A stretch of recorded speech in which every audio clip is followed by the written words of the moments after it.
Welcome to the Freedom Founder Podcast, the show that provides a platform for self-made entrepreneurs to share their stories on how they got where they are today.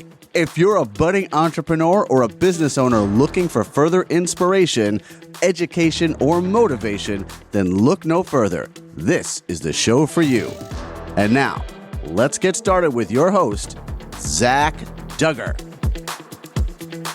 Welcome to the Freedom Founder Podcast. I'm your host, Zach Duggar. Now, my guest today, Laure Burke, reminded me of a movie that I watched as a child, actually, and it was called Major Payne. There was a quote in that movie where he said, "Killing is my business, and business is good." Laura has a tagline that says that she kills people for a living. And that it just made me smile when I read that, and I realized right away what it was about. But I'm going to let Laura talk a little bit about that today as we get into this conversation. Laura, thank you for joining me today. Thank you for having me. Absolutely. Now, one of the things that I really found intriguing was the story about you taking down a person as a bounty hunter. And I wondered if we could just start the conversation with a remembering of that story and how that occurred. Well, it all happened on a cruise ship. Uh-huh. And what was that the captain said that they had a passenger that didn't check out right. And he was lurking around, and he didn't want anybody really to see him. Okay. So I made it a point to take him by surprise. Yeah. And found out he was wanted. So we were able to get him caught with the help of a couple of crew members. He was a pretty good sized guy. And they locked him up downstairs in one of the supply rooms where he couldn't get out until we got back to port in Miami. Yeah. He was really surprised at the fact that this little 95-pound woman figured out who he was. And he had been on the watch list for some time. And I used to get copies of people who were wanted on a watch list. Okay. And a lot of them were cold cases, and they were from other states, but they would dwindle down to Florida. Florida seems like a magnet to pull all of these guys down there. And I think he was planning on getting off in Nassau, but we caught him before he got off the ship, because we would have never found him if he just stayed in Nassau. Yeah, absolutely. Yeah, now that is just one of the experiences that I'm sure helped inform the writing that you have done as you moved into taking that passion, that interest that you had, and actually putting it pen to paper or fingers to keyboard, however it is for you. But I know that your background wasn't originally working in the area of writing or as an author. If I recall correctly, you were working in the medical field. Is that right? Yes, I was a nurse for like 18 years. Okay. And I worked at local hospitals, doctors' offices, and nursing homes. Okay. And that led me to not wanting to do anything else but nursing. But then I happened to move to Florida after I divorced my husband. Okay. And that's how I started writing. My husband now, we went to the beach every weekend, and I was reading about orchids. And I said, I think I'm going to write a book about orchids. Uh-huh. And one thing led to the other, and black orchid was born. Okay. And there is such a flower. There is a black orchid, but they're very, very rare. So that's how we started with writing. Okay. And that book was one that I received as a gift from you, and had the pleasure of reading recently. And it is a great storyline. Really enjoyed the characters and the development over time, and surprised me at the end to find out who was the mastermind behind that. So I can see where your interest and experience, because you also worked as a private investigator as well, as part of your experience that you gained. And I'm sure that helped inform you too. Is that correct? Yes, that's correct. Okay. All of my novels have a surprise ending. So, Yeah. and I never know who is going to be the killer or the instrument that did this until I get to the last chapter. Okay. So I'm just as surprised as everybody else when you read my novels as to who was the killer. Yeah. Well, I love hearing that. It's everyone has their own unique approach to the work that they do, and in writing, I've heard that is also true. Where there are some that do these really long outlines, 60 pages of all of the details, and have it all pointed out from beginning to end. But it sounds like that may not be fully your process, because there is that development that occurs naturally, from what I'm hearing.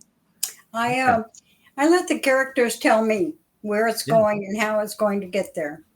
And if they're on vacation, I don't write for a week or two. And when they come back from vacation, they tell me all about it and what to do and where to go. I tried at first to do outlines, but it just didn't work out because my books always turn the corner and it didn't stick to the outline. So I said, well, scrap that idea. Just put it down like you hear it. So that's the way I do. That's great. And the first book that you wrote, was that The Black Orchid then? Yes. Okay. How many years ago was that? Oh, probably 20. Okay. 22 years. And since then, how many books are you at now that have been published? I have 14 books that I've published. Okay. There's the Maison series, which contains 6 books. Yeah. I've started writing the 7th one to finish that series out. And the series, Jolene Mystery Series, I just started that 2 years ago. And I'm up to the 3rd one in that group. The Maison series just kind of left me. That's why I started Jolene. Okay. Yeah. Okay. Now, does your writing, have you found that your writing style changes over time? I mean, when you, just thinking of anyone who has been working at a skill, over time, their skill changes and develops and gets refined. Have you found that to be true with the writing that you do? Yes, I have. Also, I usually attend quite a few seminars online, and I've learned a lot from these experts, I guess you would say, and I've tried to institute that into my writing, and I think that's made my writing better than it was when I first started. And as anybody knows, the longer you do something and the more experience you get, the better you become. Yeah, absolutely. I agree with that 100%. There are so many more opportunities for people to self-publish or to put books out there in different ways, online as well as in print and audio and other formats. Do you find that this has any change in the way that you are putting your books out? Are you finding that market is more saturated? It's more difficult to get people that are interested in your books? Yeah, because there are so many writers now, and murder mysteries seem to be one of the key things that everybody goes for. And unless they read some of your books or a couple of your books and they like your style, they're not going to continue buying your books. So it's always a challenge with the marketing to get people interested in what I've written. Okay. Yeah. At this point, what has been your most successful book as far as those that you have had the most readers or the most books sold? Probably Black Orchid. Okay. And then let's see. Murder with No Passion comes second, and Frozen in Time. And Okay. my bestseller was Cleo the Dolphin, which is a coloring book for children. Yeah. Okay. Everybody All right. loves that because a lot of people in the rest homes and nursing homes, they look for something to do, and their family takes and buys this for them, and it keeps them occupied, for an Yeah. hour or so. Yeah. Yeah. No, that's great. I think that's a great and unique addition to the work that you're doing, is And I finding this don't kill other off the outlets. dolphin. I keep the dolphin alive. Yeah, absolutely. And you did mention before before we started this conversation that you are also working on a romance novel, which I did. also. It's already out. Oh, okay. And Yeah. That is also one where you don't kill off the character. yeah, well, no, but that girl walking up to the ship, Yeah. she thinks about jumping. Okay. Okay. It's called Love. What is it? Love on the High Seas. Was that correct? Yes. Okay. Yep. So another genre, another area that you're getting into. And what was the decision as far as why you decided to write a romance novel when you have so many murder mysteries? Well, everybody, especially females, and I hate to admit that, all want to read about love. Yeah. Romance is their thing. And so I thought I would write a story about a woman who was failing in her marriage, and she didn't have anything to look forward to. Yeah. And she's going to take a cruise and jump overboard. But something stops her. Yeah. And she found love on the high seas. Oh, okay. All right. I like that concept. There's still that emotional side to it, and that potential risk that's involved with that person who's thinking about jumping, and then also the risk of a relationship as well. Right. Yeah. Right. Yeah. I don't know whether you know this or not, but when I was getting ready to do that short story, I looked up what the statistics were with abused relationships. And I was really surprised that over 20,000 suicides per year are contributed to an abusive relationship. Wow. It's not just women, but men too. Some dominating women push men over the edge. Yeah. Wow. Now, if they were like me, they'd just kill them off. I was going to make a joke when you mentioned earlier about divorcing your husband, if where the shovel was, but decided not to. So, but the book that I'm working on right now with the Jolene series is this one, and it's called The Duffel Bag Murders. Okay. Yeah. And I was almost ready to kill off the gentleman that does my covers. Yeah. Because he kept using body bags, and I wanted him to use a duffel bag. Yeah. Okay. And we went back and forth, but he finally got it because I told him, if you don't get it right this time, I'm coming for you. Right. In my 38. He got it right. Very good. Right. We're not messing around here. There's nonfiction. There's truth to the statement that you just made, that you also have That's that right. history and background, and could make that occur should you desire. But I love that you keep it to the stories at this point in time. I think that's really key. And have you found that you provide inspiration to others who are seeking becoming an author, or are interested in maybe pursuing some other type of passion that they've put aside for a while? I try to. I've done a lot of lectures. Yeah. And people in the audience, they have that nagging feeling that they want to do it, but they're scared to fail. Okay. And I try to remind them that not everybody's perfect. I'm not perfect. You're not perfect. Yeah. If you have a passion, or if you have a dream of doing something, at least try. Yeah. Don't give up, because it's like a baby. When the baby learns to walk, if a baby didn't get up every time it fell down, it would never walk.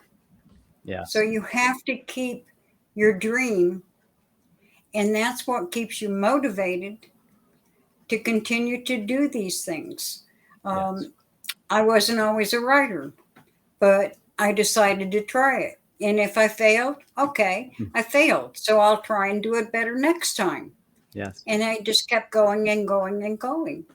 I can put out a 200-page novel in less than 2 months if I want to. Yeah. And when I first started, it took me 6 months to write Black Orchid. Yep. And the next one didn't take me 2 months. It took me only a month. And then after that, it just fell into place. Yeah.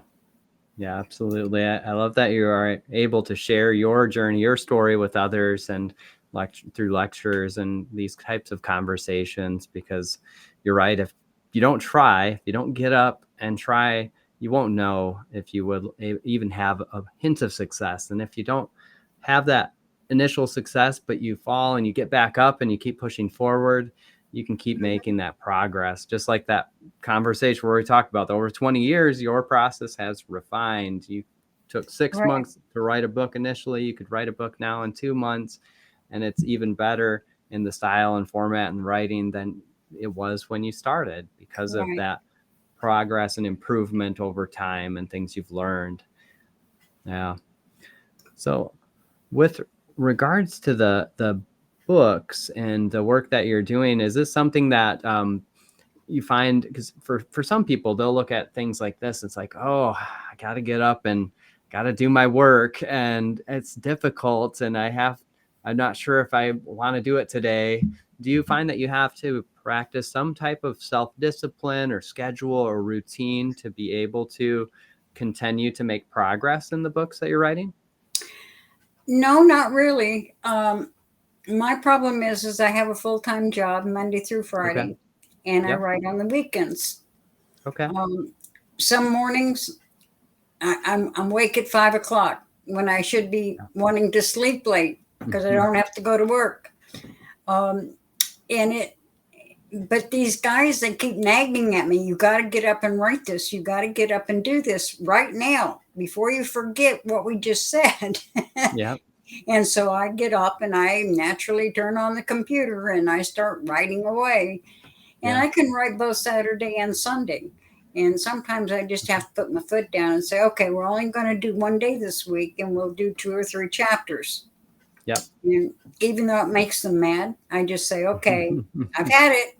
Don't start with me. Yeah. So it's almost like the characters are really kind of pushing you to put this information down, get up, Exactly. Right? 5 o'clock. You should be awake now and writing. Or it's Saturday. We should write all day. So you have to actually intentionally do the opposite. You have to intentionally stop yourself at times when you want to do other things. Correct. Because it's always going to be coming out whenever you sit down at the computer to write. Sounds like the passion is just pouring out in those moments. Right. And I've already, with Jolene's series, I'm almost done with it for the 3rd book. I've already got another one already lined up to go. And they just keep pushing me. Okay, we'll finish this one so you can get started on the other one. Yeah. Okay. Now, are you working with a publishing company or an agency to help promote and support your books? I work with Author Reputation. They're the ones that are publishing the Jolene series. Yeah. Atex is the one that published my little romantic story. Yep. And they're helping me market that and the other books too as well. And Reputation, they do as well. They market it. But they also depend on me to do a lot of the marketing too. Yeah. And that's why we're doing this conversation today, these kinds of conversations, so you can continue to also promote the work that you are putting out there. Yeah. I know there's a lot of self-publishing, and that's why I asked that a little bit, is I see people who are trying to make it work without any additional support. They're just out there putting it out through Amazon or through Barnes and Noble or some other format. Is there a reason why you would find it to be advantageous to work with a publishing company? Yes, because sometimes they can pick up on things that we miss when we're doing our editing. They can pick up on stuff that just kind of we breeze by when we're doing the editing, but they can pick it up and fix it. And also like the marketing, and then keeping up with who's doing what to whom, and where I can't. And I'm sure there's a lot of authors out there that do the self-publishing, and they should be very, very careful if a publishing company comes up to them and say, hey, I'll do your work, but you have to write the book. And 90% of the time it doesn't happen. So it's you need to check them out first before you sign up with them. Okay. So the importance of vetting the company that you may be working with. It's just like in any business relationship, it's important to know who you're getting in bed with. I put it in those types of terms, but it's important to know that person or that company so that you are able to make an informed decision. Because unfortunately, there are some scammers out there, and there are some people who are not looking out for your best interests. So. Correct. Like I did a lot of self-publishing when I first started. And yes, I went through a lot of companies that said, oh, well, I'll do this, this, and this. And they never did anything. I had to do my own covers. I had to do my own editing, and I had to do all my own marketing. Yeah. So you have to be very, very careful. I learned that right off the bat. And it's very hard to get a publishing company to take you on. But you have to be real careful if one wants you. And not everybody needs an agent. That's a misconception. Everybody says, well, we need an agent. You don't need an agent. You need a good website, which we have. And you do need to do marketing yourself, because the publishing company is only going to do maybe 20% of the marketing. And they expect you to do a lot more. Okay.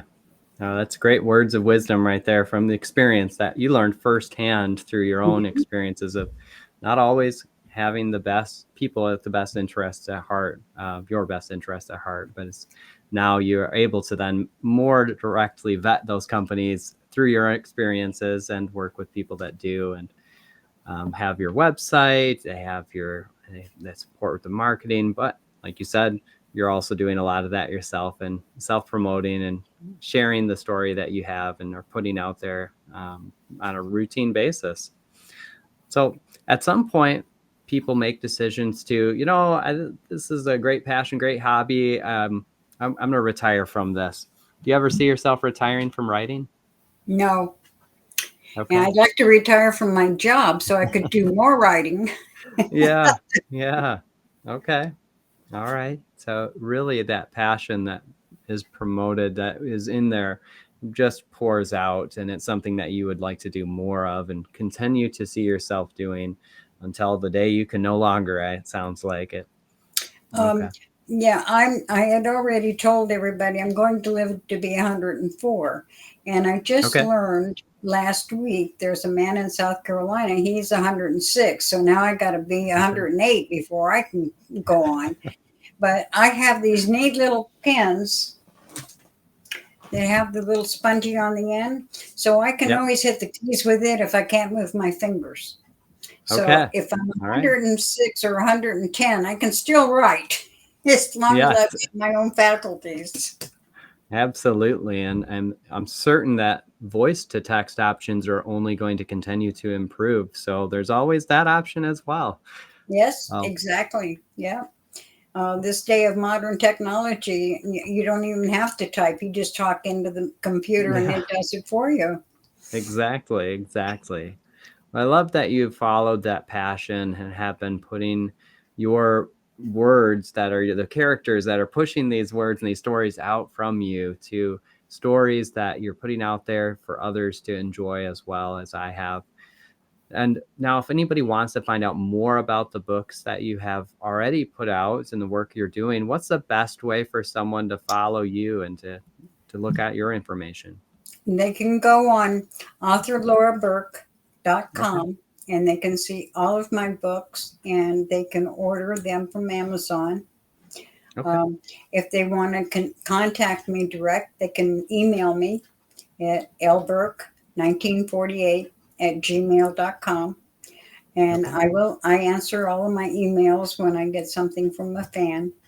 Yep. And I also go on Amazon, Barnes & Noble, and all the other companies that carry my books, just to see if there's any reviews. And if there is, I try to look them up and give them a thank you very much.